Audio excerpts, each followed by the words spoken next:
السلام عليكم شبابنا الطيبة، شلونكم؟ شو اخباركم؟ ان شاء الله الكل بخير. رجعت وياكم بفيديو جديد، وبهذا الفيديو عن صرف رواتب الموظفين بتاريخ 21/8/2024. فاللي اتمنى من عندكم متابعة الفيديو للنهاية، ولا تنسى تضغط لايك للفيديو والاشتراك بالقناة على مود توصلك جديد الفيديوهات. تم صرف رواتب وزارة النفط، شركة غاز الشمال، وزارة النفط، شركة مصافي الشمال، وزارة التعليم العالي، الجامعة التقنية الشمالية، دائرة صحة الأنبار، منتسبي جهاز الأمن الوطني، وزارة الدفاع مقر الوزارة، رواتب هيئة التصنيع الحربي الصناعات الحربية، منتسبي جهاز مكافحة الإرهاب، موظفي هيئة الطاقة الذرية، رواتب وزارة الدفاع الأكاديمية العسكرية والكليات المرتبطة بها، وزارة التربية ومدير تربية الرصافة الأولى، وزارة العلوم والتكنولوجيا، وزارة التربية ومدير تربية الكرخ الأولى، وزارة التربية ومدير تربية الكرخ الثالثة، وزارة الاتصالات العراقية، رواتب شبكة الإعلام العراقي. فلهنا يأتي وقت الفيديو، أتمنى يكون نال إعجابكم.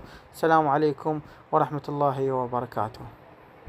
طبعا كثير من عندكم على اليوتيوب وباقي مواقع التواصل الاجتماعي ما يتابعنا على التليجرام، او ما يعرف عندنا قناة على التليجرام.